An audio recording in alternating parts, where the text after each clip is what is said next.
అందరికీ నమస్తే. సీఎం రేవంత్ రెడ్డి గారికి ఢిల్లీలో ప్రయారిటీ తగ్గిందా? హైకమాండ్ గతంలో ఇచ్చినంత ఫ్రీడమ్ ఇస్తలేదా?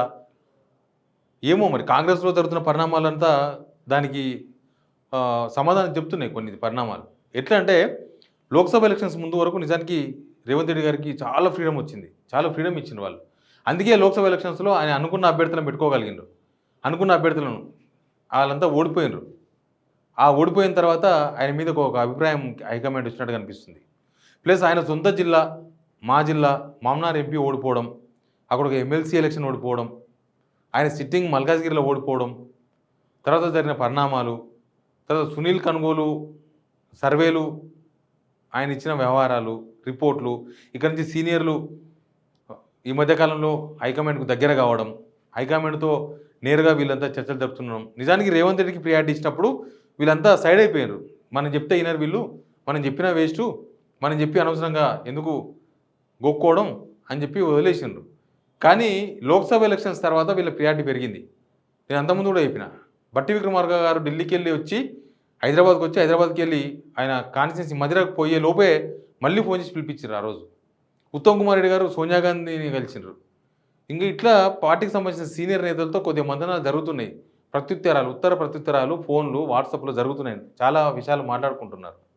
అయితే ఈ మధ్యకాలంలో నాకు ఎందుకు డౌట్ వచ్చింది, ఏం జరిగిందంటే ఈ మధ్యకాలంలో ఒక పత్రికలో, వాళ్ళకు అనుకూలంగా ఉండే ఒక పత్రికలో ఒక పలుకులో ఒక వార్త రాసిండ్రు.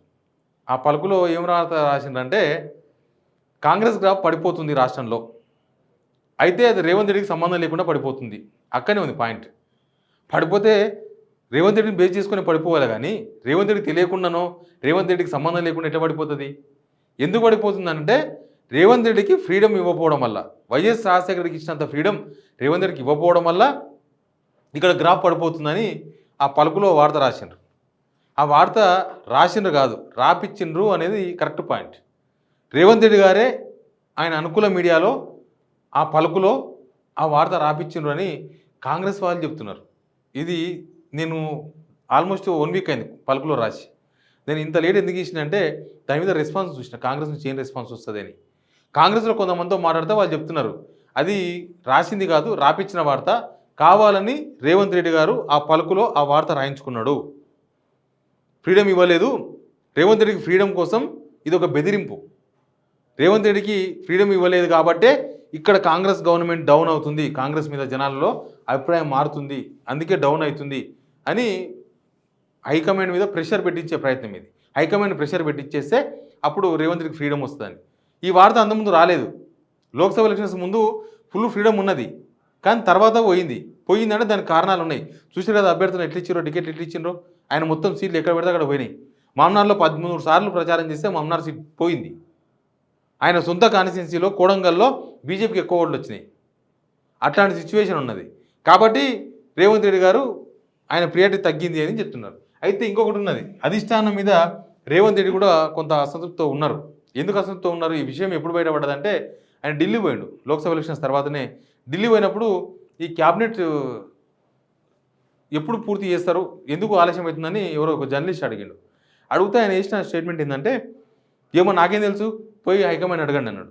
హైకమాండ్ ఎవరు అడుగుతారు, ఎవరికం పట్టింది హైకమాండ్? ఏంటంటే మీరు ముఖ్యమంత్రి కాబట్టి మీరు అడిగిన మీడియా, మీరు దానికి అంత హేట్గా స్పందించడం చూడండి. దాన్ని బట్టి చూస్తే మీకు హైకమాండ్ మీద కొంత గుర్రుగా ఉన్నట్టుగా, కొంత కోపంతో ఉన్నట్టుగా, అక్కడ ఏదో నడుస్తుంది వ్యవహారం అన్నట్టుగా అర్థమవుతుంది. అయితే ఢిల్లీలో జరుగుతున్న పరిణామాలపైన తెలుసుకునేందుకు రేవంత్ రెడ్డి చాలా ఆసక్తి చూపిస్తున్నారంట. ఈ మధ్యకాలంలో అక్కడ ఉదయ్ సింహ అని రైట్ హ్యాండ్, ఆయన ఈ ఓటుకు నోటు కేసులో కూడా ఏటు రేవంత్ రెడ్డి నమ్మిన బంటు, ఆయనకు అక్కడ ఢిల్లీలో సిపిఆర్ఓ ఇచ్చిండ్రు. అంటే ఈయనకు పిఆర్ఓగా, నిజానికి ఆయన సిపిఆర్ఓ వేసినంత స్టెమినా ఉదయ్ సింహకు ఉన్నట్టుగైతే మాకు కనబడు. ఆయన ఎప్పుడు జర్నలిస్ట్గా పనిచేయలేదు. సిపిఆర్ఓ అంటే పబ్లిక్ రిలేషనే కదా, చీఫ్ పబ్లిక్ రిలేషన్ ఆఫీసర్. ఆయన ఏ రిలేషన్లో ఉన్నాడు, కేవలం రేవంత్ రెడ్డితో మాత్రం రిలేషన్లో ఉంటారు. కాబట్టి అక్కడ బహుశా హైకమాండ్లో ఏం జరుగుతున్నాయి పరిణామాలు, ఢిల్లీలో ఏం జరుగుతుంది, అక్కడ ఎవరు వస్తున్నారు సీనియర్లు, ఎవరిని కలుస్తున్నారు, ఏం మాట్లాడుతున్నారు, అక్కడ ఉన్న కూపి అంతా లాగి రేవంత్ రెడ్డికి సమాచారం ఇవ్వడం, దానికోసమే పెట్టుకున్నారన్న చర్చ కూడా పార్టీ సీనియర్లో చాలామందిలో ఉంది.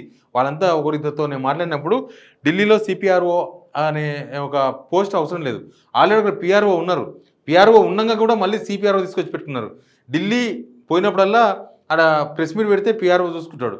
కానీ ఇక్కడ ఈయనను ఈ వ్యక్తిగతంగా ఆయన దగ్గరగా ఉండే ఉదయ్ సింహను అక్కడ సిపిఆర్ఓ అని పెట్టడం వెనుక అక్కడ కుట్ర ఉంది రేవంత్ రెడ్డిది. అధిష్టానం మీద నిఘా పెట్టించిండు. అధిష్టానంలో ఏం జరుగుతుందో తెలుసుకునే ప్రయత్నాలు చేస్తున్నారు. ఎందుకంటే అధిష్టానం కొంత సైడ్ చేసిన తర్వాత రేవంత్ రెడ్డికి కొంత అధికారాలని కట్ చేసి పడేసి పక్కన పడేసిన తర్వాత కొంత అనుమానం వచ్చింది. అధిష్టానం ఎప్పుడు ఏ నిర్ణయం తీసుకుంటుందో అర్థమైతే లేదు. అక్కడ ఏం జరిగిందో చూసినాం కదా. ఆయన ఎవరు రోషయ్య గారు. రోషయ్య గారు ఢిల్లీలో 3 రోజులు ఉండి హైదరాబాద్కి వస్తే ఎయిర్పోర్ట్లో అక్కడ శంషాబాద్ ఎయిర్పోర్ట్లో దిగంగానే ఫోన్ వచ్చింది నేను సీఎంకు రాజీనామా చేయమని. కాబట్టి ఢిల్లీలో జరిగే పరిణామాల మీద రేవంత్ రెడ్డి కన్నేసిండు. అక్కడ ఏం జరుగుతుందో తెలుసుకునే ప్రయత్నాలు చేస్తున్నారు. అందుకే ఉదయ్ సింహన్ కూడా అక్కడ పెట్టింది అనేది ఒక రకమైన చర్చ జరుగుతుంది. ఎనీవే ఇదంతా చూస్తుంటే రేవంత్ రెడ్డికి ప్లస్ అధిష్టానం మధ్య కొంత క్లాషెస్ వచ్చినట్టుగా కనిపిస్తుంది. ప్లస్ ఇక్కడ సీనియర్లను దగ్గర తీసుకోవడంతోన రేవంత్ రెడ్డికి నచ్చలేదు. Revanth Reddy only solo. రేవంత్ రెడ్డి తనను మాత్రమే అధిష్టానం గుర్తించాలి, తనను మాత్రమే పిలవాలి, తనతో మాత్రమే మాట్లాడాలని కోరుకునే నైజమైనది. కానీ వాళ్ళేమో అధిష్టానం ఏమో లేదు లేదు రేవంత్ రెడ్డి నమ్ముకునే పని కాదు, ఈయన ఏదో కిరికిరి చేస్తున్నాడు, లోక్సభలో 12 సీట్లు వచ్చేవి 8 సీట్లకు పడిపోవాల్సి వచ్చింది, కావాలని ఇదేదో ప్లాన్లో ఉన్నాడు, ఈయన ప్లాన్ అంతా ఎందుకని చెప్పి పార్టీలో ఉన్న సీనియర్ నేతలు అంతకుముందు పట్టించుకోలే. ఉత్తమ్ కుమార్ రెడ్డిని తర్వాత బట్టి విక్రమార్కని చాలా మందిని అసలు పట్టించుకోలే రేవంత్ రెడ్డి విషయంలో. వాళ్ళందరినీ ఇప్పుడు దగ్గర తీసుకొని వాళ్ళందరితో మాట్లాడే ప్రయత్నాలు నడుస్తున్నాయి. ప్రతిరోజు ఇక్కడ జరిగే కార్యక్రమాల మీద అవగాహనతో వాళ్ళు ఉన్నారు. ప్లస్ మల్లికార్జున ఖర్గే కూడా ప్రతి విషయాన్ని తెలుసుకుంటున్నారు ఉత్తమ్ కుమార్ రెడ్డి వాళ్ళతో మిగతా వాళ్ళతో మాట్లాడి. కాబట్టి రేవంత్ రెడ్డి అక్కడ ఒక కన్నేసి పెట్టిన అనేది తెలుస్తుంది. Please subscribe signal TV.